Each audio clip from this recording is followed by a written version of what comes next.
Alors, bonsoir à tous, je vous remercie d'être présents. Je suis Julien Gourlet, je suis accompagné de Maxime Ricci. J'ai monté une société qui s'appelle Ilium au mois de juillet 2017 qui évolue dans le secteur de la blockchain et des crypto-monnaies.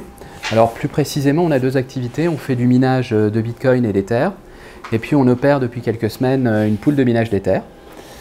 Donc je vais revenir un petit peu dans la soirée au cours de cette conférence sur un petit peu tous ces concepts-là de minage et de pool de minage.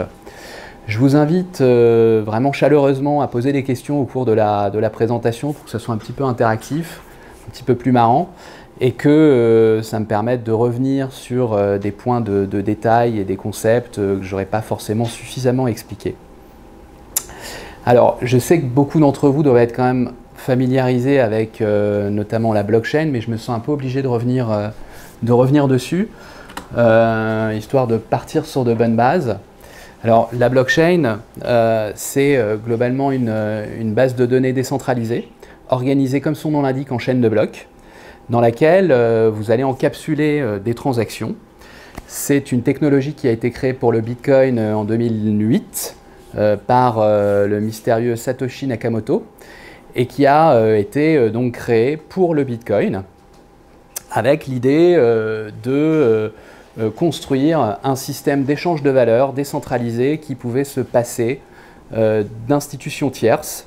Donc c'est une technologie qui est tout de même assez révolutionnaire, qui a beaucoup évolué au fil du temps, depuis 10 ans, notamment avec l'arrivée de l'Ethereum en 2015, puisque Vitalik Buterin, le fondateur de l'Ethereum, et sa bande ont eu l'idée assez géniale d'encapsuler dans une blockchain non plus des transactions, mais aussi tout un tas d'informations, comme des smart contracts, donc des contrats automatisés. Et ça prend sens, ça a du sens puisque globalement une blockchain est particulièrement résiliente de par sa nature décentralisée. Elle n'est pas dépendante d'une institution particulière, d'un État ou d'un groupe de personnes. Donc c'est une structure qui va continuer à vivre tant que sur cette planète il y aura des gens qui souhaitent la faire vivre. Et donc ça la rend particulièrement intéressante. Et donc la blockchain, elle est associée à une crypto-monnaie d'une manière générale. J'en profite pour ouvrir une petite parenthèse qui me semble assez importante. On entend souvent des gens qui dissocient le concept de blockchain de celui des crypto-monnaies. En réalité, c'est moins clair que ça. Je pense qu'il faut bien insister et souligner le fait que la blockchain, et la première d'entre elles, celle du Bitcoin, a été créée pour soutenir le Bitcoin, c'est-à-dire pour que le Bitcoin existe. Et le Bitcoin existe pour rémunérer ceux qui entretiennent la blockchain, les mineurs. Et c'est de ça dont on va vous parler ce soir, puisque globalement, on va aborder le sujet de la place du minage dans l'écosystème blockchain, qui est une place un peu particulière, puisque globalement, sans minage, il n'y a pas de blockchain, et notamment pour les plus grandes blockchains d'entre elles, c'est-à-dire le Bitcoin et l'Ethereum, le minage est absolument vital et indispensable pour que le Bitcoin et l'Ether puissent exister. Il existe à l'heure actuelle, parce que ça s'est beaucoup développé, plus de 2000 crypto-monnaies, donc ce qui représente 135 milliards de capitalisation boursière, ce qui n'est pas rien. Alors c'est assez amusant cette slide-là, je la change un peu toutes les semaines. Hein. J'ai fait des présentations où la market cap était de 500 milliards, c'est 535 milliards aujourd'hui. Ça va encore beaucoup évoluer, mais voilà, c'est assez amusant. Alors sur ces 2000 crypto-monnaies, il faut quand même souligner que bon, il y en a quand même beaucoup qui n'ont pas d'intérêt significatif, mais par contre, il y en a certaines, et notamment certaines qui sont arrivées ces dernières années, qui présentent quand même des atouts majeurs. J'en parle maintenant parce que ce soir, je vais principalement parler du Bitcoin et de l'Ethereum, qui sont les deux premières crypto-monnaies en termes de capitalisation boursière, et qui sont deux crypto-monnaies qui utilisent ce qu'on appelle la preuve de travail, et donc qui donnent lieu à des opérations de minage avec des serveurs. Donc, je voulais effectivement profiter de cette slide pour parler un petit peu des nouvelles crypto-monnaies type EOS, IOTA, Tron, qui sont sorties il n'y a pas très longtemps, qui sur le papier présentent quand même des atouts assez significatifs, qui pour l'instant ont beaucoup de mal à délivrer, c'est-à-dire à réaliser ce qu'elles ont promis dans leur white paper. mais en tout cas, ça vaut le coup de suivre avec un grand intérêt ce qui se passe sur ces technologies-là, qui sont des blockchains très nouvelles et qui apportent en termes technologiques quand même des choses qui sont très intéressantes à regarder. Alors, je vais parler un petit peu plus du Bitcoin, parce que le Bitcoin, c'est vraiment le crypto-actif de référence, celui qui est prisé par les investisseurs, celui qui est prisé par les particuliers quand ils veulent acheter des crypto-monnaies, ou quand ils s'intéressent au monde des crypto-monnaies et de la blockchain, c'est vraiment le Bitcoin dont on entend parler. C'est prisé par les journalistes. Quand on entend parler du monde de la blockchain, généralement, on entend beaucoup parler du Bitcoin et assez peu du reste. Donc c'est une blockchain qui est assez marrante, puisque c'est la première à avoir été créée. Pour autant, elle est quand même très robuste. Et quand je dis robuste, c'est-à-dire qu'elle elle a réglé avant même l'Ethereum des problèmes qu'on trouve désormais sur l'Ethereum, notamment de scalabilité. Puisque une blockchain est opérée par des systèmes de nœuds, donc qui sont dispatchés un petit peu partout dans le monde. Et c'est ça qui crée la résilience et la décentralisation du système. Mais la nature même du blockchain, qui est une base de données décentralisée, organisée comme son nom l'indique en chaîne de blocs, les blocs sont créés de manière soutenue, c'est-à-dire toutes les 10 minutes sur la blockchain du Bitcoin, toutes les 15 secondes sur la blockchain de l'Ethereum. Donc par définition, ces bases de données, leur volume augmente de manière un peu exponentielle au fil du temps. Et quand je dis robuste, c'est que le Bitcoin, ils ont réussi à résoudre globalement ce problème-là avec des tailles qui restent raisonnables, alors que c'est un gros problème sur la blockchain de l'Ethereum. Alors, l'Ethereum, lui, c'est une crypto-monnaie qui est une blockchain qui est beaucoup plus récente, qui a été créée au mois de juillet 2015, donc qui est le fruit quand même d'un travail d'1 an et demi de développement de Vitalik Buterin, qui est un Russe qui a immigré au Canada et qui est assez génial. Donc comme je le disais, alors lui il s'est dit, en fait la blockchain elle présente des spécificités qui seraient super intéressantes d'utiliser pour d'autres choses que uniquement encapsuler des transactions et créer un système d'échange de valeur. Et donc à partir de là, il a commencé à développer un certain nombre de protocoles pour permettre à des développeurs de développer ce qu'on appelle des applications décentralisées, c'est-à-dire des applications comme celles que vous pouvez avoir sur votre iPhone, mais qui vont tourner sur une blockchain. Alors on me dira à quoi ça sert. Eh bien, dans les temps actuels où on entend beaucoup parler de la vie privée, par exemple, et de Facebook qui utilise nos données, une blockchain, ça appartient à personne. C'est-à-dire que les données qui transitent par cette blockchain, elles sont ouvertes, cryptées, donc vous pouvez les lire si vous y avez accès ou pas les lire si vous n'y avez pas accès, mais par contre elles appartiennent à personne, elles ne sont pas sur un serveur en particulier, elles sont partout dans le monde et soutenues par un réseau de nœuds, par un réseau de serveurs, de gens qui travaillent à soutenir cet écosystème. Et c'est donc là où on va en venir, puisque ceux qui soutiennent cet écosystème, eh bien, ce sont les mineurs de crypto-monnaies, puisque c'est eux qui créent les blocs de la chaîne, c'est-à-dire qu'ils prennent des transactions, qui vont les encrypter, les encapsuler dans des blocs, et produire ces blocs de manière soutenue, et obtenir une rémunération en contrepartie, qui est libellée dans la monnaie, dans la crypto-monnaie qu'ils soutiennent. Donc ça, c'est une industrie qui s'est développée quand même au fil du temps. Alors, j'avance un petit peu pour vous parler, et ça peut-être que Maxime, tu peux prendre le relais. Alors, chaque blockchain en fait a créé son propre algorithme de minage, c'est-à-dire le protocole par lequel les blocs sont créés. Ce sont des protocoles qui ont quand même une certaine technicité, une certaine complexité. Il y en a de plusieurs types et je vais laisser Maxime vous expliquer un peu mieux tout ça. Hop. Je vais le tenir à la main, ce sera plus simple.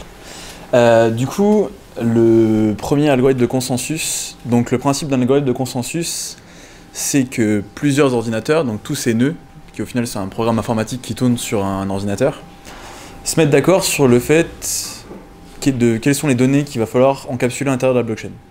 Donc quelles sont les transactions, est-ce que ces transactions sont valides, il faut éviter qu'elles soient dépensées 2 fois, etc. Donc du coup, le premier algorithme qui a été mis en place et proposé était ce qu'on appelle le proof of work. Le principe, en fait, donc il y a plusieurs algorithmes qui existent là-dessus aujourd'hui. Donc on a cité quelques-uns, SHA-256, qui est vraiment l'original développé pour le Bitcoin. Le principe du Proof of Work, c'est de faire exécuter un travail à un ordinateur, tout simplement, qui a une linéarité dans son fonctionnement. On lui demande de résoudre un problème mathématique et d'envoyer au réseau la solution. Le premier qui trouve la solution de ce problème mathématique a trouvé le bloc, encapsule le bloc dans la blockchain.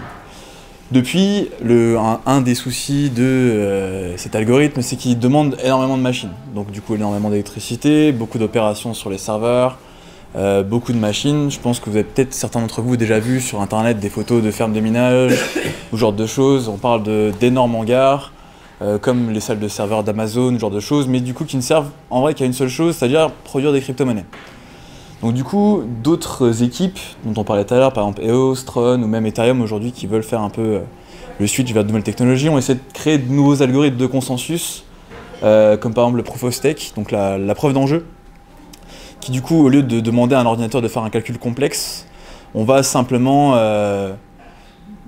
stacker des coins, par exemple mettre un certain nombre d'Ethers sur un ordinateur, et du coup, à partir du moment où j'ai mis un enjeu, une mise de valeur, je vais faire partie des validateurs, des personnes qui ont le droit de choisir au niveau du consensus. Donc ça, aujourd'hui, c'est encore une technologie qui n'est pas du tout en place. Il y a des premières, on va dire, prémices de ça. Donc les masternodes, je ne sais pas si certains d'entre vous étaient à la conférence il y a quelques semaines de Hasher sur les masternodes. Donc qui est déjà, on va dire, un premier pas vers cette nouvelle évolution. On n'y est pas encore. Il y a d'autres algorithmes qui ont été tentés de faire, comme le Proof of Authority par exemple, qui simplement décide d'encapsuler toutes les X secondes l'ensemble des transactions au niveau des blocs. Il y a beaucoup de choses, mais aujourd'hui, ça reste toujours le Proof of Work. Donc du coup, des milliers, voire des centaines de milliers de machines qui, à travers le monde, valident l'ensemble des transactions. Hop, merci. Alors, c'est important de... Excusez-moi, j'essaie de pas casser le petit outil, je pense qu'on m'en voudra, si jamais ça devait arriver. Ce qui est important quand même de souligner, c'est que... pardon. Non, ça va m'embêter. Ce qui est important de souligner, c'est qu'à l'heure actuelle, tous les algorithmes qui existent, le Proof of Work est quand même celui qui est le plus efficace, quoi qu'on en dise. C'est-à-dire que c'est celui qui produit le plus de résultats.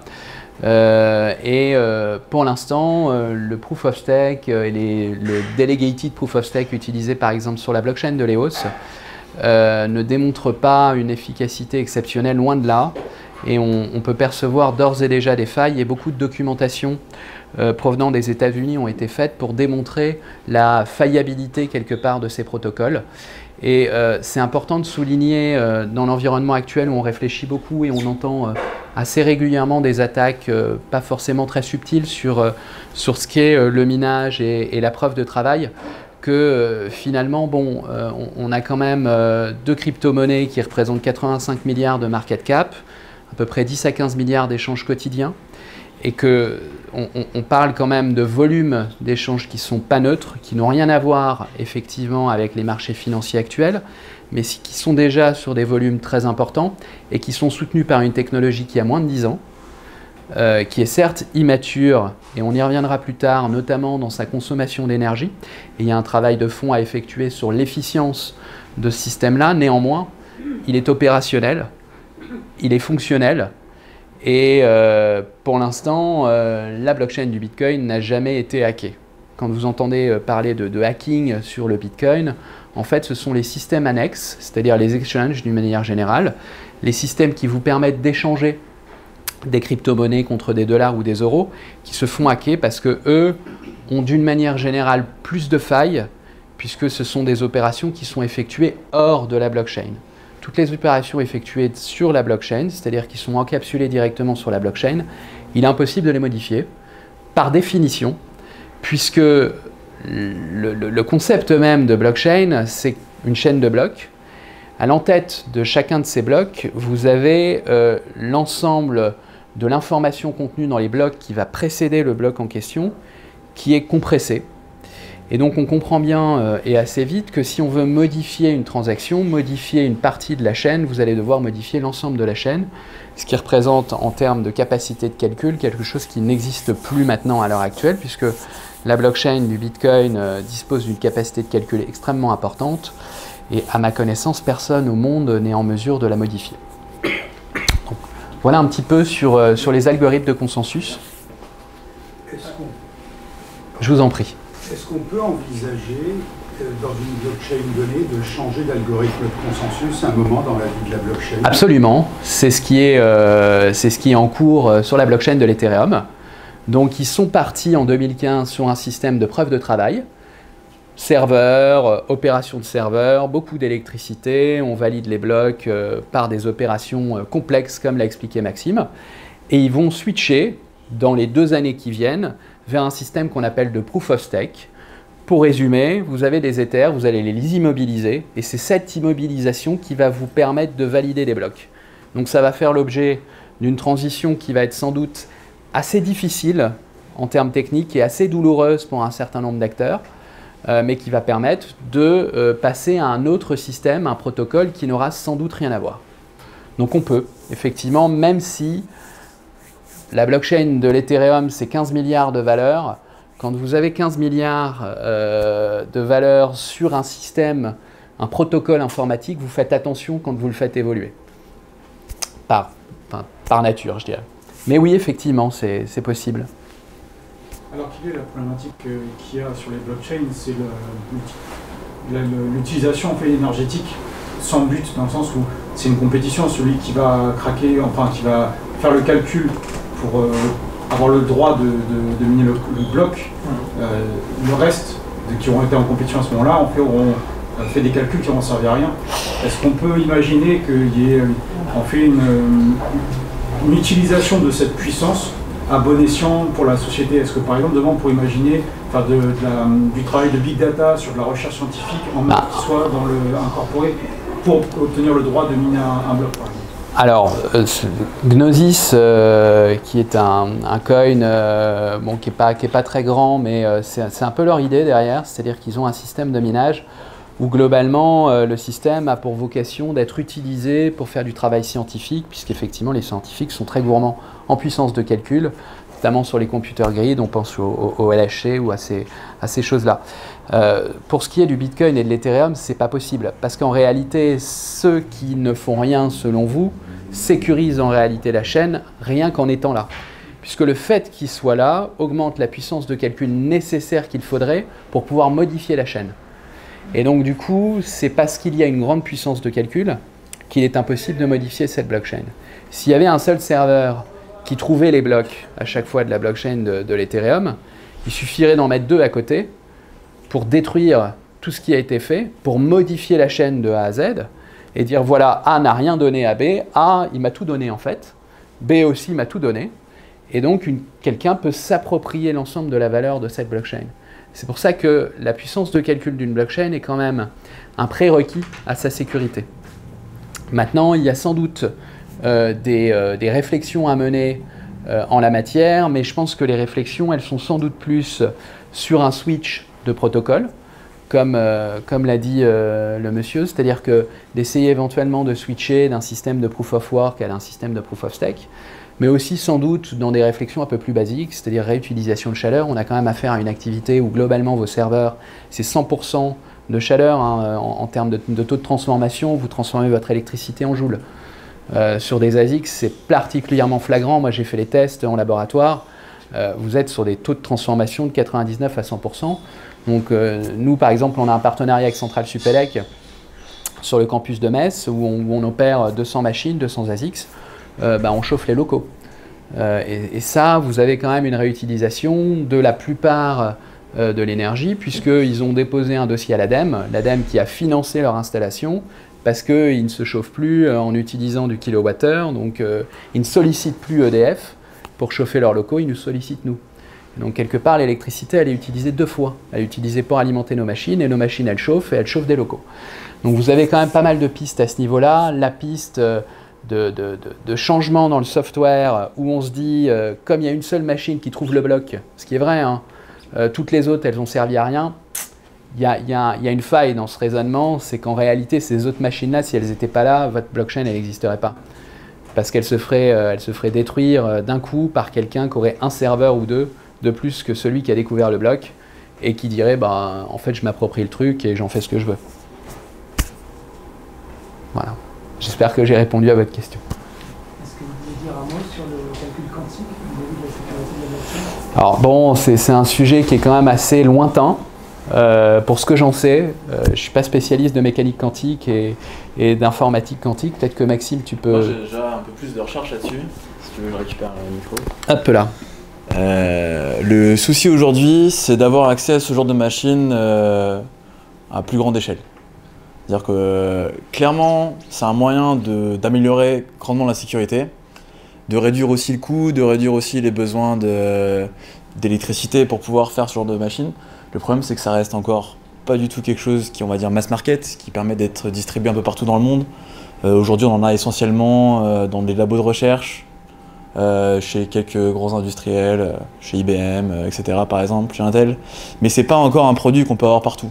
Alors que là, toute la puissance de calcul dont on parle, je veux dire, ça peut aller, on va dire, d'une machine qui est même plus petite que celle-là, par exemple. Là, vous avez un exemple d'une machine qui va miner de l'Ethereum, qui a déjà 6 cartes graphiques, qui a déjà quelque chose de roule, mais quelque part, vous pouvez en miner sur votre machine de salon qui a jusqu'à une ferme complète qui va prendre des milliers de machines.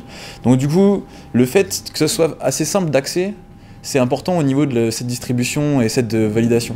Il faut imaginer que là, aujourd'hui, effectivement, c'est des milliers de machines qui jouent un peu au casino en ligne sans avoir trop de réflexion derrière, quoi. Mais comme on dit, on est encore au début d'une technologie. Si on compare avec le web, Bitcoin a 10 ans. Vous remettez-vous dans les années début 90, on va dire, pour Internet, peut-être même avant. Il y a encore un peu de maturité, un peu de temps à faire pour arriver jusque-là. Alors, je pense aussi que la question était sur la sécurisation de la blockchain et de la menace éventuelle. Excusez-moi, je remets mon truc. La menace éventuelle que pourraient faire peser les ordinateurs quantiques sur la sécurité d'une blockchain. Alors pour l'instant, ce n'est pas d'actualité. Dans 10 ans, on verra.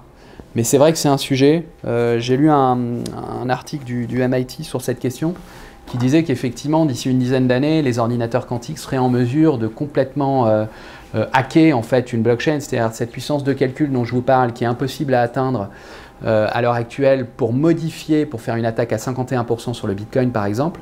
Les ordinateurs quantiques pourraient éventuellement réussir à faire ça, mais on parle d'une dizaine d'années avant de pouvoir les développer. Donc on a le temps un peu de voir venir. Et d'ici là, on aura des ordinateurs plus puissants qui seront déjà en train d'augmenter la puissance de calcul. Enfin, en fait, c'est vraiment une courbe qui va être de plus en plus croissante. En fait. Oh, c'est juste ça, tu peux continuer. Ok. Non mais j'essayais d'être dans le protocole.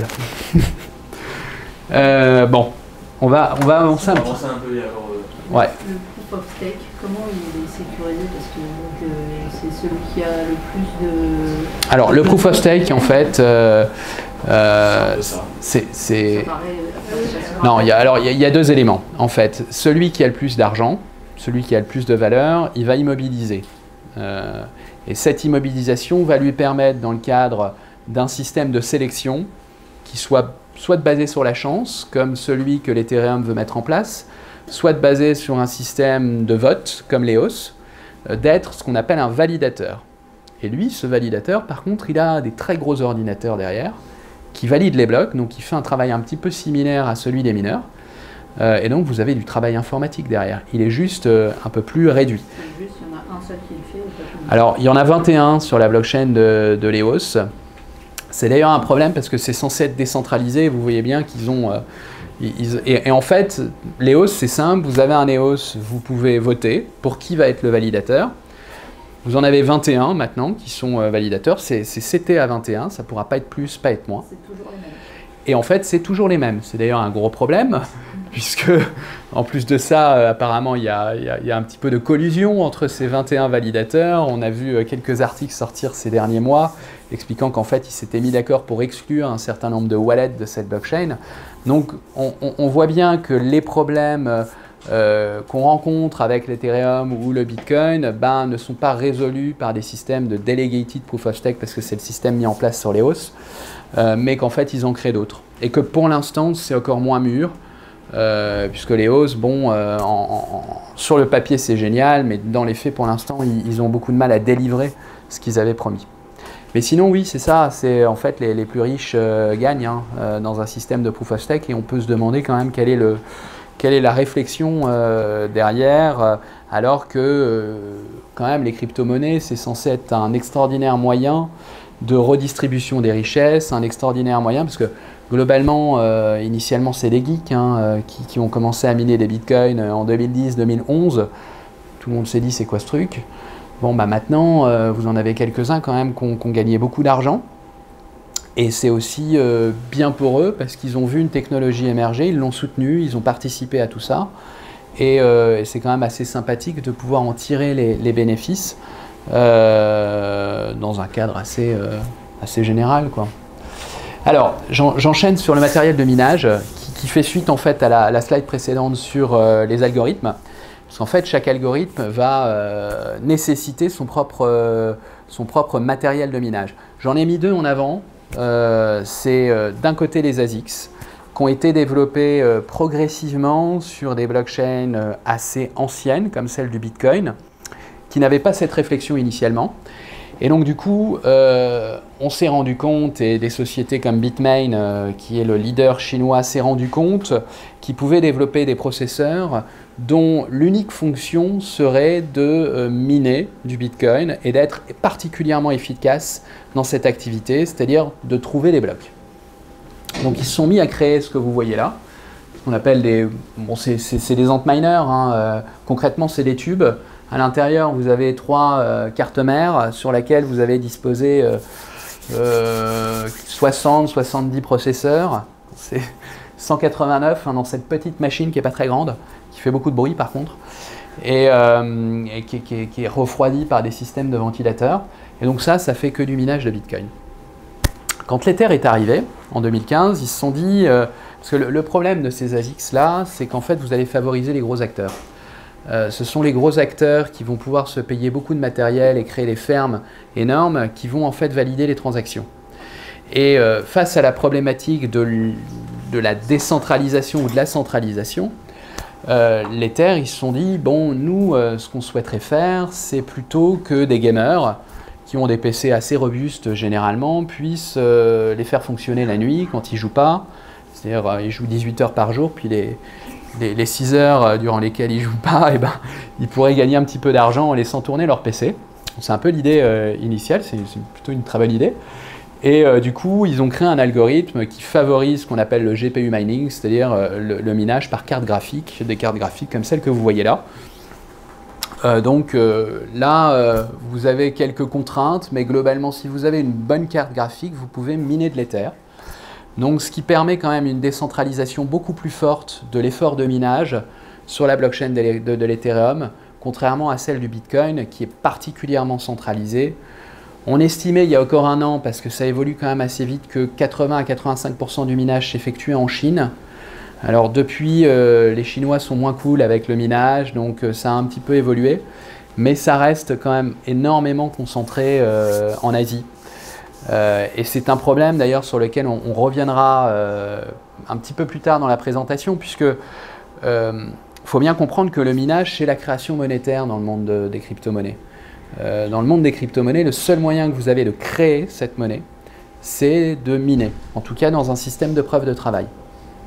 Donc, c'est un enjeu, et quand l'ensemble de la création monétaire est effectué par des acteurs qui sont en Chine, dont vous ne connaissez ni le nom, ni la structure financière, ni la structure juridique, et que vous n'avez même pas l'assurance que ces bitcoins, on ne sait pas à qui les vendre, qu'est-ce qu'ils font avec, bah, ça pose des problèmes quand même de souveraineté, dans un monde qui, en tout cas nous, on le pense, se dirige quand même de plus en plus vers une utilisation massive des crypto-monnaies, puisque c'est quand même un système qui permet encore une fois de se passer de banques centrales, de banques et de tout un tas d'acteurs qui vous prennent toujours un petit peu au passage quand vous avez des opérations à faire, et je suppose que tout le monde dans cette pièce s'en est rendu compte.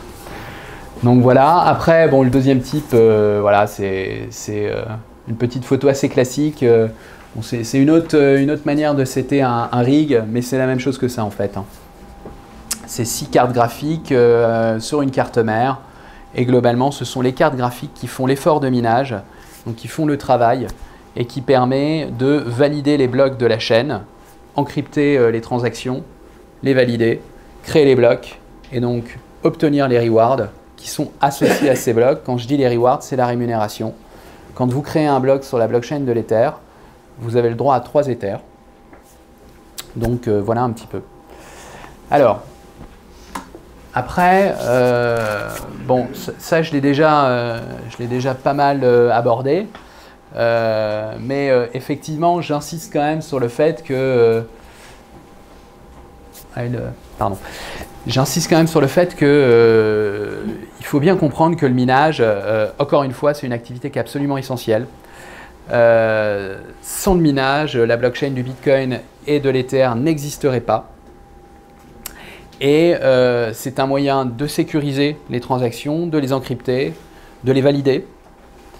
Et ça, c'est quand même une activité qui est extrêmement importante et on a tendance à l'oublier. Et en plus de ça, le minage a un petit peu mauvaise presse en France, on y reviendra un petit peu plus tard. Donc voilà, c'est une activité absolument essentielle. Alors, on va passer à un autre sujet qui est complètement lié, c'est les pools de minage. Je vous en prie. On a une idée à partir de quel cours du Bitcoin l'infrastructure actuelle de minage devient plus rentable? Alors ça dépend. Ça dépend complètement des installations, c'est ce dont on parlait avec Brian tout à l'heure. Bon, concrètement, si vous achetez une machine et que vous payez votre électricité, vous la mettez chez vous, vous allez payer environ 14,7 cents du kilowattheure si vous prenez toutes les taxes. À ce prix-là, il faut quand même que vous ayez votre Bitcoin à 7 000 €, 8 000 € pour pouvoir commencer à rentrer un peu dans vos frais. Donc là, c'est chaud. Donc, par contre, au Kazakhstan, par exemple. Ouais. Alors, par contre, au Kazakhstan, par exemple, notre ami de Big Block Data Center qui installe des mines au Kazakhstan et qui a des prix défiant toute concurrence sur le kilowattheure, quand vous avez un prix du kilowattheure à 2, 3, 4 cents d'euros, forcément, là, vous avez un prix à partir de 2 000, 3 000 € du Bitcoin, vous êtes rentable. Donc ça pousse à la centralisation. Si l'Occident ne peut plus miner de manière rentable, il va arrêter de miner. De toute manière, on mine pas grand-chose, hein, nous, en Occident, il faut quand même être clair. Ça ne va pas s'améliorer. Alors, ça ne va pas s'améliorer, non, effectivement, le cours du Bitcoin n'encourage pas cette amélioration. On sachait quand même que... j'ai quelques photos de ce qu'on a installé à Centrale Supélec. Nous, on a un prix de revient à 2000, 2200 € du Bitcoin. Et on le fait sur des prix d'électricité qui n'ont rien à voir avec ceux du Kazakhstan. On est un des super prix, parce qu'on a un accord avec Centrale Supélec. Mais c'est pas du tout, on ne paye pas 4 cents du kilowattheure. Donc on fait un travail de fond sur les softwares qui tournent sur nos machines, on fait un travail de fond sur l'installation électrique. Bon voilà, on mène un petit peu une réflexion. C'est sûr que si vous prenez une machine, vous la branchez, vous vous dites que vous allez gagner de l'argent. C'était vrai au mois de décembre et au mois de janvier de l'année dernière, enfin au mois de décembre de l'année... décembre 2017, janvier 2018, ça c'est sûr. Quand vous aviez un Bitcoin à 20 000 $ et puis un niveau de difficulté qui était extrêmement faible, c'était la fête pour tout le monde. Ça c'est sûr. Sauf que ça n'a pas duré et qu'après il s'agit d'être un petit peu astucieux et malin et de faire un travail de fond qui vous permet de revenir vers une rentabilité. Et je pense que c'est là où ça devient marrant finalement. Parce que bon, quand tout va bien... On a juste besoin d'avoir un travail de meilleure qualité, quoi. Voilà. Juste brancher des machines dans une usine, ça ne fonctionne pas. Voilà. Mais c'est valable sur beaucoup d'industries en fait dans les pays occidentaux qui ont besoin d'avoir. C'est valable sur beaucoup d'industries dans les pays occidentaux. Par exemple, à partir du moment où on réutilise la chaleur, par exemple, déjà on peut couper toutes les parties d'utilisation d'énergie pour tout ce qui est la chaleur. Du coup, ça fait déjà tout un tas de gains en termes de coûts. Enfin, prenez des gros bâtiments par exemple qui vont utiliser des machines qui minent du Bitcoin par exemple pour chauffer, c'est toute une partie de facture d'électricité que vous n'allez pas avoir ou de facture de gaz, enfin, etc. Il faut avoir une manière plus intelligente en fait de faire du minage chez nous plutôt que juste remplir des gros hangars, on va dire. Oui. Justement, il y a l'émission, le podcast 21 millions récemment qui évoquait, vous expliquait que le Kazakhstan, il y a une installation de auprès de sources peu chères, mais aussi le fait que ça peut être utilisé dans des pays comme la France pour la transition énergétique, et que ça pourrait être, en attendant que les batteries deviennent performantes et puissent se généraliser, qu'on fait faire du minage en profitant de l'excédent de production solaire ou éolienne, pourrait être en fait profitable, parce qu'à ce moment-là, il y aurait des surplus énergétiques qui seraient en Islande, par contre, ils utilisent énormément la géothermie. Étant donné qu'ils ont la faille qui passe en plein milieu de l'île, ils ont beaucoup de sources d'électricité vraiment à la fois peu chères, écologiques, et ils ont un besoin de chaleur. Donc chez eux, c'est une industrie qui est parfaite, qui résout un de leurs problèmes, qui leur coûte quasiment rien, mais par contre qui a besoin d'avoir une bonne connaissance de 3 ou 4 domaines scientifiques aujourd'hui pour les mêler, pour réussir à arriver à un objectif commun. Mais c'est vrai que c'est un peu plus complexe à mettre en place chez nous. Ça implique que c'est faisable et qu'au final, même si Bien on sûr. n'a pas la compétition d'une électricité généralisée peu chère, Clairement. c'est qu'au final, si l'État, particulièrement via des acteurs comme EDF, engageait des programmes avec justement une transition énergétique et de l'électricité peu chère, etc., c'est faisable de retrouver du minage en France et d'avoir un certain contrôle sur Clairement. Absolument. Alors, j'ajoute juste un petit point. Quand vous voulez installer une ferme de minage à un niveau industriel, vous avez quand même des problématiques qui sont pas négligeables de refroidissement et de fourniture d'électricité, qui sont importants de souligner. C'est pas aussi simple que d'acheter une machine et puis de la brancher. Une seule machine, c'est clair. Une centaine, ça devient un peu plus compliqué puisque c'est quand même des machines qui consomment pas mal d'électricité. Et en réalité, faire venir de l'électricité à un endroit précis, c'est quelque chose qui n'est pas si simple que ça en réalité. Et puis après, vous avez des problématiques de refroidissement. Pour le minage, refroidir avec une climatisation, vous pouvez oublier. Parce que finalement, vous allez consommer autant d'électricité pour refroidir votre installation que pour alimenter vos machines. Dans ce cas-là, tous les bénéfices que vous allez pouvoir en tirer vont partir en fumée. Donc ça, il faut trouver des mécaniques un petit peu astucieuses, et notamment de ce qu'on appelle de l'extreme cooling, vous refroidissez avec l'air extérieur, qui vous permettent quand même de gagner un petit peu d'argent. Donc pour revenir aux poules, alors concrètement, le marché du minage, comme je vous l'ai expliqué, s'est industrialisé durant ces dernières années. C'est la création des blocs qui permet de rémunérer les mineurs. Et cette création de blocs, elle est devenue, par cette industrialisation, extrêmement compliquée. Voilà, assez rapidement, si vous avez un rig comme ça chez vous, il va vous falloir plusieurs mois pour créer un bloc. Et quand je dis plusieurs mois, je pense que je suis gentil, c'est plutôt 6 mois, 1 an. Si vous voulez miner tout seul. Et donc, vous allez avoir une certaine incertitude sur la rémunération que vous allez pouvoir en tirer, puisqu'il y a un certain nombre d'éléments techniques qui vont jouer. Par exemple, vous pouvez créer un bloc, c'est-à-dire proposer un bloc à la blockchain, et un petit camarade à l'autre bout du monde va en créer et proposer un bloc qui est exactement le même que le vôtre. Et du coup, il y a un protocole pour choisir celui qui va rester dedans, dans la blockchain, et qui va faire partie de la blockchain, et puis écarter l'autre. Celui qui est écarté, forcément, il n'a pas le droit à la même rémunération. Et donc, quand vous avez utilisé une machine, investi dans une machine, et que vous l'avez utilisée pendant 6 mois, 1 an, pour obtenir une rémunération, et que cette rémunération n'est pas du tout à la hauteur que celle que vous estimez, eh bien, c'est un petit peu compliqué de rentrer dans ces frais. Sur le Bitcoin, c'est encore pire. C'est même pas la peine de penser qu'on puisse proposer un bloc valide sur la blockchain avec un seul antminer. Il vous faudrait 50 ans. Ouais, à peu près. Voilà. Donc il faut, là c'est vraiment un travail qui est assez extraordinaire.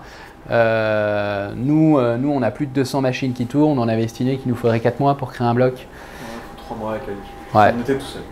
Voilà, donc ce qui nous amène au pool de minage, c'est-à-dire que les mineurs vont se regrouper en coopérative, mettre en commun leur puissance de calcul, afin de créer les blocs de la chaîne rapidement, et donc d'assurer un revenu qui soit stable, fixe, lisse, et qui puisse leur permettre de lever ces incertitudes, notamment liées à la création d'un bloc qui serait similaire à celui d'un autre et qui ne donnerait pas lieu à une rémunération à la hauteur de ce qui est attendu. Et donc, les pools se sont progressivement créés dans cette optique pour pouvoir rendre un service aux mineurs. C'est donc un système auquel on accède par le biais d'un site internet. Les mineurs vont se brancher dessus. Après, vous avez un bac en fait, qui attribue du travail à chacun des mineurs qui sont connectés. Ils font du travail, ils soumettent les résultats de leur travail à la pool et la pool elle-même sélectionne les blocs, en fait, les travaux qui sont effectués par ces serveurs à la blockchain et récupère la rémunération qui est associée au bloc créé et la redistribue aux mineurs en fonction de la puissance de calcul apportée par chacun. Donc c'est des structures qui sont absolument centrales. Comme vous le voyez, alors mon PowerPoint est un peu dégueulasse parce qu'il a été modifié par l'opération de Brian. Non, il n'y a pas de souci. J'étais venu avec un PowerPoint et je me retrouve avec un truc un peu en décalé. Quoi qu'il en soit, vous comprenez l'essentiel. Vous avez des mineurs, vous avez la blockchain et entre les deux, vous avez une pool.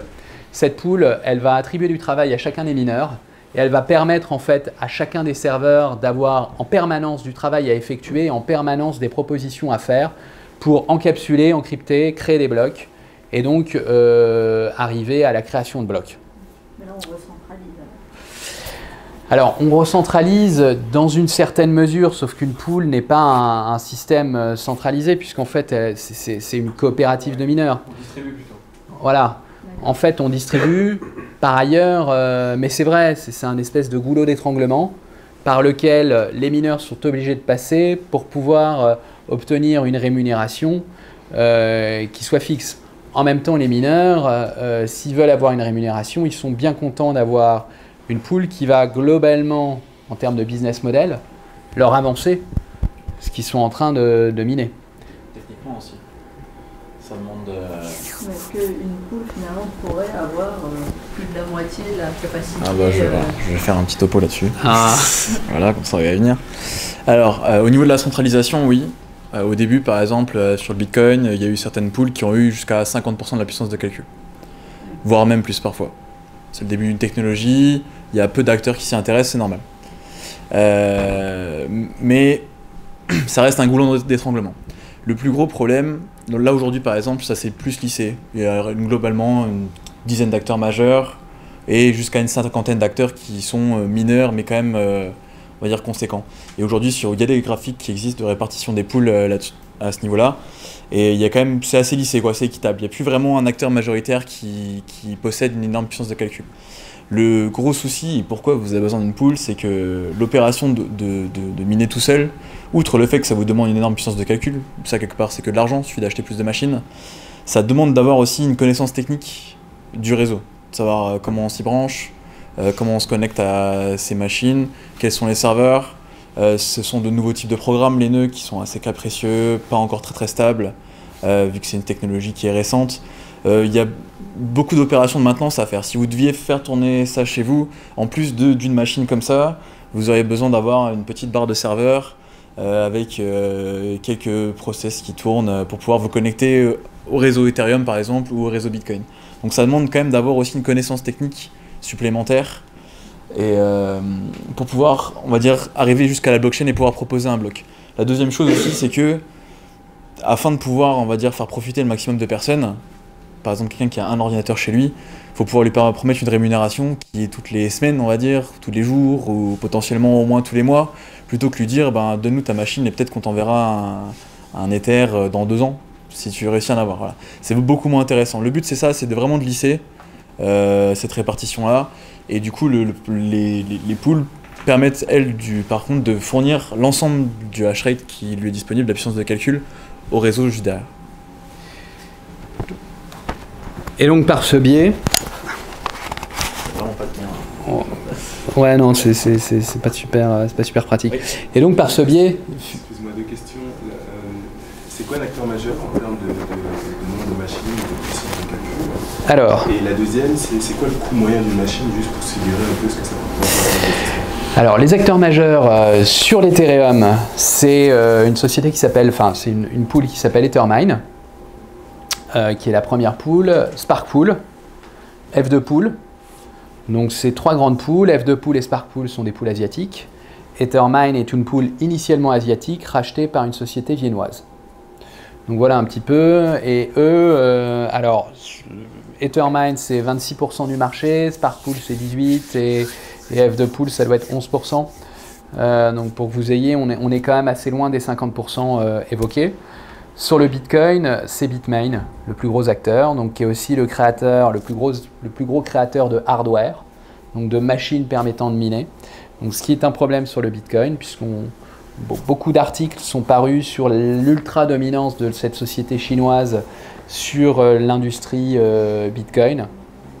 Et eux, ils ont 2 pools, BTC et Antpool, et ça représente 35-40% du réseau. Donc c'est quand même un réseau qui est plus centralisé. Et puis comme je le disais, les barrières à l'entrée du Bitcoin sont quand même beaucoup plus importantes. Donc ça favorise l'émergence de gros acteurs au détriment de petits acteurs. Je rebondis quand même sur ce que tu disais, Maxime. En proposant et en pouvant proposer grâce à une pool une rémunération à quelqu'un qui a une machine seulement avec une carte graphique, on favorise aussi la décentralisation quand même. Parce que cette personne-là, comme l'a dit Maxime, tu as dit 2 ans, franchement avec une carte graphique, c'est genre 5 ou 6 ans. Donc le mec, forcément, il va pas se lancer dans le minage. C'est la pool, enfin c'est la société pool qui télécharge le software, qui l'update, etc. Non, pas du tout. C'est-à-dire vous avez votre machine, vous l'opérez, donc on vous paye à l'heure. Comme si vous aviez votre job dans la vie de tous les jours. Voilà. Voilà, en gros, là on va dire, je vous dis à l'heure, c'est un peu caricatural, mais c'est un peu ce genre de principe-là. Nous, on vous rémunère du fait de nous passer votre puissance de calcul. Et tout nous, simplement, on se charge de faire le reste du service. Voilà, de faire le reste du service. Donc voilà pour les pools. Alors j'ajoute quand même que, et je le redis parce que je l'ai déjà dit, c'est quand même des structures qui sont absolument centrales, puisque le minage, c'est la création monétaire dans un système de crypto-monnaie. Donc les pools, ce sont les acteurs qui récupèrent la création monétaire et va la redistribuer à ceux qui ont participé à la création. Et donc ça, c'est quand même assez central et assez structurant comme activité. Et on en discutera un petit peu après de cette histoire de souveraineté, mais c'est vrai que quand on voit, voilà, je parlais de l'Ether, bon, bah, vous avez sur les 3 premières, vous avez 2 pools qui sont en Asie et une 3e qui était asiatique, mais qui a été rachetée par une société. Sur le Bitcoin, vous avez que des acteurs asiatiques.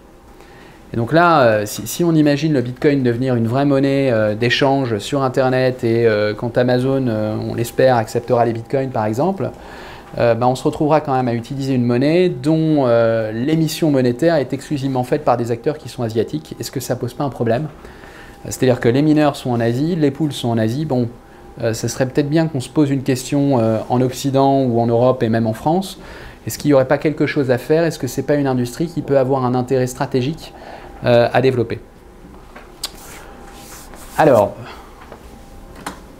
je fais une petite parenthèse, enfin une parenthèse de 4 slides quand même qui n'est pas neutre, mais qui me permet de... voilà. Pardon.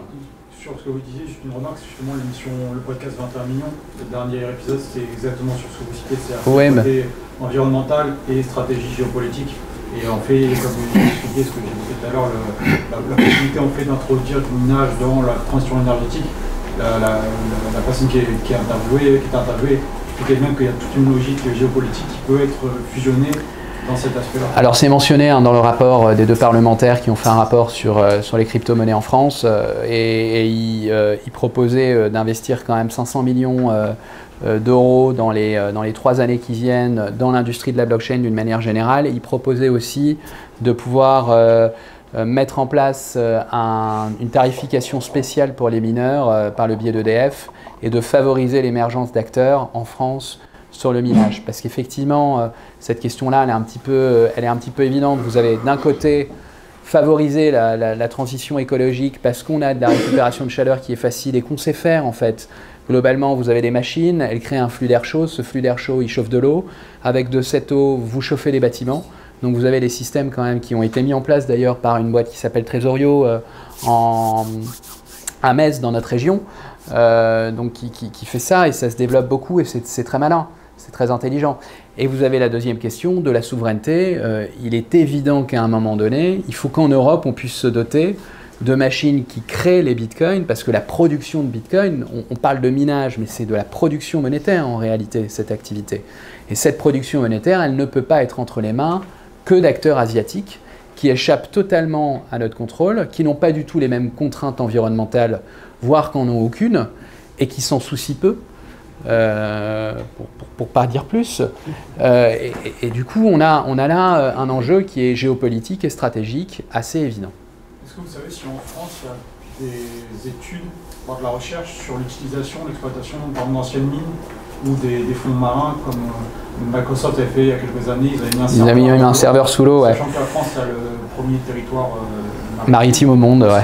Est-ce qu'il y a quelque chose qui est envisagé vers là? Est-ce que ça pourrait être un potentiel de récupérer du minage en France et d'avoir une concurrence au niveau de l'électricité? Ou est-ce que ça serait trop peu le gain par rapport à si on met des serveurs dans des anciennes mines? Le rafraîchissement, est-ce qu'il n'est pas assez élevé pour que ce soit... Alors, sous l'eau, trop coûteux. Donc ça a été étudié. Microsoft d'ailleurs, bon, c'était sympa leur data center sous la flotte, mais quand vous faites une opération hardware sur votre truc, vous avez un câble qui saute, il faut aller sous l'eau, c'est un peu compliqué, donc vous faites remonter le truc, c'est très coûteux. Par contre, les mines, c'est déjà utilisé en Russie, où les Russes sont quand même très en avance sur tout ça. Alors on peut en penser ce qu'on veut, mais mine de rien, vous avez quand même des acteurs en Russie qui sont particulièrement malins. Vous avez beaucoup de sociétés qui payent leurs salariés en crypto-monnaie, il faut le savoir. C'est très très courant. Et vous avez des acteurs, notamment Ice Rock, qui ont racheté une mine. Ils ont racheté une ancienne mine. Voilà. Et donc ils font exactement ce que vous dites. Donc l'intérêt quand vous êtes sous la terre comme ça, c'est que vous avez des températures qui sont absolument constantes, 12 degrés tout le temps. Et qu'en réalité, vous pouvez produire quasiment autant de chaleur que vous voulez dans cette mine, ça ne va pas faire augmenter la température de la mine, parce que vous avez des niveaux d'inertie en termes d'échange thermique qui sont tels qu'il vous faudrait des centaines de milliers de machines pour commencer à avoir une évolution de la température. Donc vous avez des choses intéressantes qui se font à ce niveau-là. En termes d'études, pas à ma connaissance. Les études, pour l'instant, en France, elles se font beaucoup plus sur l'utilisation des smart contracts et sur l'utilisation de la blockchain dans la démocratie, par exemple, qui sont des sujets complètement différents qu'on peut d'ailleurs aborder ensemble, si vous le souhaitez. C'est vrai que la blockchain, il y a un intérêt qui est assez incroyable dans son inviolabilité. Elle permettrait potentiellement de régler des problèmes de vote dans des pays qui ne sont pas en mesure de garantir la viabilité de tous les votes, où il y a beaucoup de fraude. Et donc là, la blockchain, en termes de vérification d'identité, mais sans avoir à formuler son identité, ce qu'on appelle les Zero Knowledge Proof, c'est-à-dire que vous détenez une information, vous n'avez pas besoin de divulguer cette information pour prouver que vous l'avez. Et donc ça, c'est une technologie qui est vraiment naissante et que permet la blockchain. Ça fait partie des révolutions à venir. Orange a annoncé Comment ? Orange a annoncé un protocole récemment. Oui, absolument, absolument. Et alors, à l'INRIA et au Lauria à Nancy, ils travaillent un petit peu là-dessus. Vous avez quelques chercheurs qui s'amusent un petit peu sur ces sujets-là. Mais alors, c'est très ancré sur des sujets qui nous sont chers en France. C'est-à-dire les smart contracts et leur utilisation dans la démocratie. Ici, on fait quasiment que du software. Ouais. Très peu d'heures. En tout cas sur le minage. Sur la blockchain, de manière générale, l'ensemble des recherches et des travaux qui sont faits, c'est sur l'utilisation en termes de software, que ce soit du trading, de l'associatif. Il y a beaucoup de banques qui travaillent aussi là-dessus au niveau de l'éligibilité des prêts. Savoir est-ce que vous êtes éligible à un prêt par exemple sans forcément connaître votre niveau de rémunération par mois. Les impôts s'intéressent à ça aussi, pour pouvoir calculer votre taux d'imposition sans savoir combien vous gagnez. Parce que quelque part en vrai ça les intéresse pas tant que ça, tout ce qu'ils veulent savoir c'est combien ils ont à récupérer à la fin. Tout ce qui est école aussi utilise beaucoup ce système-là. Voilà, ça c'est l'essentiel des recherches, vont plus vraiment là-dessus, voilà, smart contract, applicatif, blockchain, comment on peut utiliser la base de données, mais vraiment pas du tout comment on peut utiliser le hardware, la récupération de la chaleur. Il y a quasiment... C'est pratique de ne pas avoir des nœuds de minage en France. Est-ce que si on avance dans le temps avec le coût du gaz et donc du coût de la transaction qui va augmenter, ça peut poser problème parce qu'à partir du moment où on va être dans une queue pour avoir son bloc et son information qui va être mise dans le bloc, si on est loin, soit on va devoir payer cher, si on est loin du nœud, puisqu'on va arriver tard dans la requête, soit au final on va pas avoir son information dans le bloc. Est-ce que ça peut être un problème à court moyen terme ou est-ce que ça va se résoudre Alors ça c'est le problème qui est à l'opposé de ce qu'on fait nous, du coup. Donc c'est-à-dire nous on opère, il y a deux types de nœuds. Il y a les nœuds qui minent, comme ceux-là, et vous avez aussi juste des nœuds de consultation, qui servent essentiellement à faire des transactions par exemple. Et alors l'avantage c'est que c'est déjà beaucoup plus simple à maintenir, à utiliser, mais effectivement si on n'a pas chez nous, et qu'on est obligé par exemple d'aller en Russie, bon là je prends un exemple extrême, c'est vraiment loin, mais pour valider une transaction, effectivement on va dépenser plus de gaz, donc du coup les coûts monétaires vont être plus élevés pour faire les transactions chez nous. Dans l'ensemble, ça va être la dernière slide de la présentation, et on en reparlera tout à l'heure, la problématique de souveraineté et vraiment de décentralisation, c'est d'avoir une répartition géographique, on va dire, globale sur la planète des machines qui permettent de faire tourner le réseau. En vrai, si on arrive à avoir un maillage à peu près équilibré sur toute la planète, du positionnement des nœuds, des machines, des serveurs de minage, etc., c'est la configuration parfaite.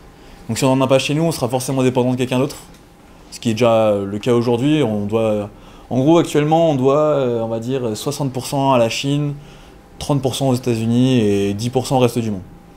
Voilà. Est-ce qu'il n'y a pas un paradoxe? Tout le minage est basé sur l'électricité, et l'électricité, les compagnies qui en produisent sont pour la plupart sous contrôle d'État. Alors que c'est une très bonne question. Je m'avancerai pas à dire qu'ils sont sous contrôle d'État là-bas. J'en sais pas grand-chose. Hein, mais... Alors en France, c'est une certitude. Voilà, EDF est contrôlé à 85% par l'État français, Gazprom est contrôlé seulement à 50% par l'État russe. Vous en tirerez les conclusions que vous voulez. Mais c'est intéressant de le souligner. Non, mais vous avez parfaitement raison. Après, on ne peut pas s'occuper de toutes les problématiques. Celle de la création d'électricité, c'est quand même des problématiques d'enjeux géostratégiques incroyables. Et là, bon... Absolument, absolument. Après, nous, vous avez plein d'acteurs hein, quand même qui produisent de l'électricité. Vous avez de la géothermie, même en France, vous avez de l'éolien, du photovoltaïque. Alors pour l'instant, c'est pas particulièrement intéressant pour nous de se porter sur ces systèmes-là parce qu'ils ont un prix qui est garanti par EDF, qui est 4, 5, 6 fois au-dessus du marché. Mais c'est une question. Alors, on va avancer un petit peu parce qu'on me fait signe qu'en fait, on prend beaucoup de temps. Je voulais ouvrir une parenthèse sur notre activité parce que deux petits points. La première, c'est que je trouve que ça crédibilise un petit peu notre propos de savoir que Ilium, c'est du minage d'Ether et de Bitcoin d'un côté, donc c'est une activité qu'on connaît quand même très bien. Et on opère une pool de minage d'Ether. Donc c'est vraiment deux sujets qui sont intéressants. Et il y a une très forte complémentarité entre les deux. Après, la slide d'après, voilà, ça c'est notre salle à Centrale Supélec. Donc c'est des ASICs. C'est assez amusant. Alors de nuit, je trouve que ça fait assez Matrix, c'est pour ça que je l'ai mise. Je trouve ça assez marrant. Et puis voilà, donc là vous avez 200 machines qui fonctionnent à Centrale Supélec sur les locaux, sur le campus de Metz, refroidis par Extreme Cooling, donc avec quand même un système très efficace en termes d'utilisation d'énergie. C'est-à-dire qu'on prend l'air extérieur pour refroidir les machines et on réutilise la chaleur pour chauffer le campus. Et d'ailleurs, il y a d'autres projets avec Centrale Supélec qui sont en cours et qui vont être réalisés dans le courant de cette année pour aller un petit peu plus loin dans tout ça. Donc, ça c'est pour l'activité minage. On opère aussi ce qu'on appelle une pool de minage, donc la pool de minage d'Ether Cruxpool. Alors concrètement, bon là je vous ai mis une capture d'écran du service. Pour ceux qui ne connaissent pas, en fait, ça ne va pas beaucoup leur parler. Globalement, les mineurs, ils vont être intéressés par la performance de leur serveur. Et donc notre objectif, nous, chez Cruxpool, c'est essayer de leur proposer un maximum d'informations sur l'efficacité de ces serveurs. Et donc d'avoir des métriques qui leur permettent de savoir quand est-ce qu'un serveur fonctionne mieux ou quand est-ce qu'un serveur fonctionne moins bien. Donc voilà un petit peu. On a un certain nombre de fonctionnalités qui sont uniques, comme des statistiques en temps réel. Ça n'existe pas sur d'autres pools, c'est assez étonnant. Sur Ethermine par exemple, qui est la première pool d'Ether au monde, vous avez des statistiques qui vous sont données toutes les 10 minutes par exemple, et je vous garantis que quand vous devez faire des opérations sur une dizaine ou une quinzaine de serveurs, d'attendre 10 minutes pour avoir une lecture côté pool de ce qui se passe, c'est assez pénible. Donc nous on s'est dit ça va être la première fonctionnalité qu'on va mettre en place, et puis vous en avez d'autres, hein, On a un paiement instantané et puis un minimum de paiement qui permet d'accommoder même les petits mineurs, justement, sont ceux qui ont une carte graphique. Et donc, c'est souvent un problème pour eux parce qu'ils sont payés avec un minimum de paiement sur les pools. Ils sont payés toutes les semaines, voire un peu plus. Alors nous, avec une carte graphique, vous allez être payé tous les quelques jours. Donc, ce qui est plutôt sympa. Et puis on a mis en place un support technique qui est assez dense et qui permet de résoudre des problèmes parce que c'est une activité, le minage des terres, qui est très technique. L'information est dispatchée partout sur Internet et très souvent vous rencontrez des bugs que vous n'avez pas forcément réussi à résoudre ou alors vous galérez un petit peu pour les résoudre. Donc nous on est là via un Discord, via Messenger pour aider, via des mails aussi bien sûr, pour aider nos utilisateurs à régler leurs soucis. Et puis on a une roadmap qui est assez dense, puisqu'on est soutenu par la BPI, par la région Grand Est et par un certain nombre d'acteurs, qui nous permet voilà, d'aller de l'avant et de proposer dans les semaines et mois qui viennent des fonctionnalités qui vont être assez amusantes et très intéressantes. Voilà, j'en reviens à une question qu'on a longuement abordée en fait, donc les dernières slides, on va peut-être les passer assez rapidement. Donc toujours avec les petits problèmes de PowerPoint. Hein.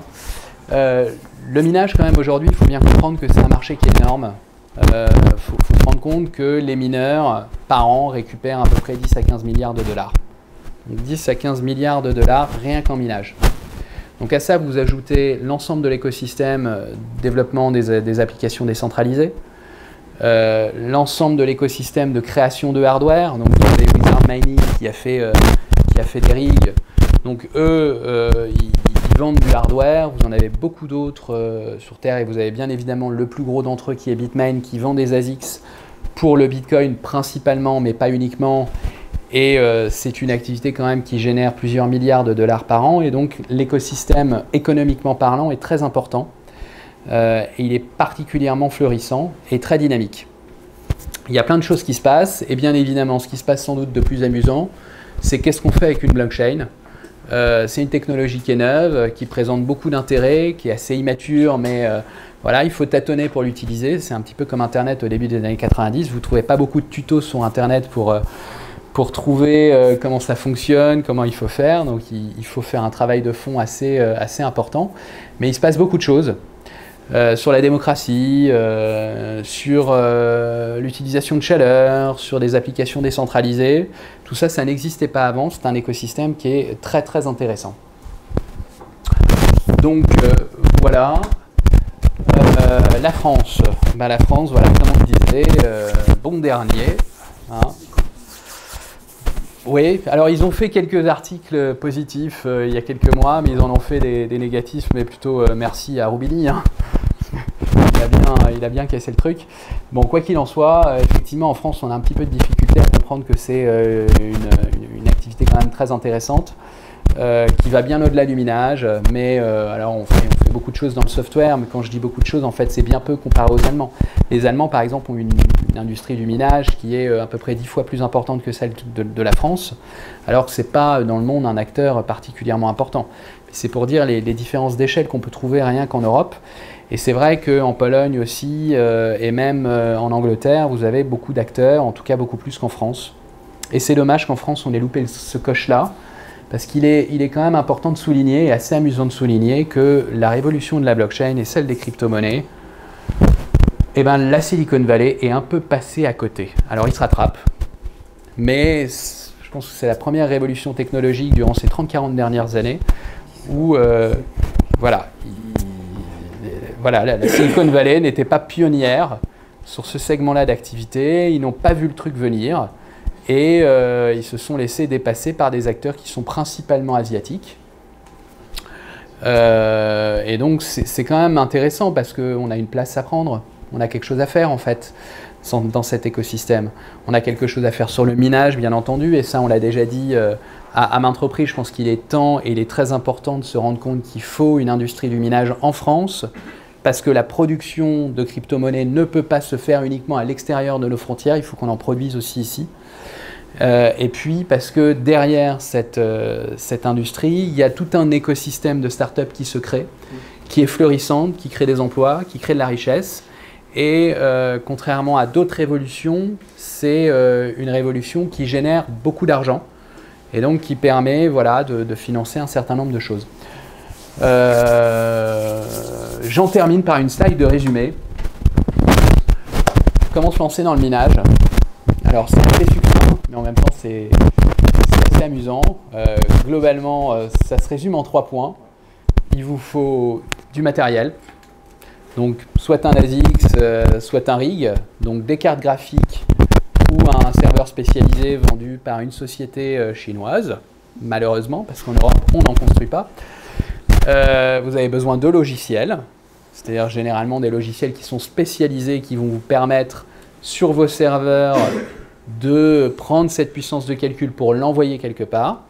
Et vous avez besoin, si vous n'êtes pas un industriel avec une masse suffisante, vous avez besoin d'une pool qui va faire le lien entre votre puissance de calcul et la blockchain et vous permettre de soumettre du travail à la blockchain et de participer à l'effort de minage de crypto-monnaies. Juste deux questions. Bon, un des points que vous n'avez pas mentionné quand même, on parlait d'intermédiaires avec les banques, etc. Clémor, aujourd'hui, prend entre 1 et 3%. Prend 1%, ouais. Ouais. Ça dépend des fonctionnalités qu'on prend, de la version qu'on prend, et les pools prennent aussi un certain taux entre 0% Absolument. et 2%. Ça, cette notion d'intermédiation financière, elle est quand même là en fonction des compétences qu'on a. Mais le deuxième point que j'aurais aimé vous aborder, c'est aujourd'hui quelqu'un qui achète une carte graphique, même jusqu'à 200 GPU, c'est pas une activité qui est rentable, c'est en général entre 50 à 25% en fonction des efficiences qu'on rajoute sur les logiciels par rapport au coût actuel. Et vous n'avez pas abordé la problématique de forecast un peu sur le coût des cryptos qui est aujourd'hui un point crucial avec la difficulté pour la rentabilité et donc l'essor de ce marché-là. Alors, deux sujets. Le premier, c'est les pourcentages pris par Clémor et par les pools. Alors, à un moment, il faut quand même... Non, je sais qu'il est gratuit à la base. Alors, Clémor n'est pas gratuit en réalité. Clémor vous prend automatiquement 1% de fees. Non, ce que je dis, c'est des frais d'utilisation, mais il n'y a pas une licence d'achat. Non, il n'y a pas de licence d'achat, mais simplement, il faut quand même comprendre que derrière, il y a des ingénieurs qui bossent. Et que donc, du coup, voilà. Pareil pour une pool, nous on opère une pool, bon, bah, ça veut dire qu'on a des mineurs, enfin qu'on a des serveurs à Strasbourg, au Canada et à Singapour. Donc c'est des serveurs qu'il faut payer. Donc c'est toute une infrastructure. Et donc à un moment, il est assez naturel qu'on prenne des fees, même si on en prend peu, qui permet justement de subvenir à ces besoins-là et de pouvoir assurer notre fonctionnement. On prendrait fees, on prendrait soit un achat de licence, soit un paiement mensuel. Voilà. Mais ça mérite d'être précisé. Au niveau de la rentabilité et de la prévision, on va dire... Une stratégie d'accumulation.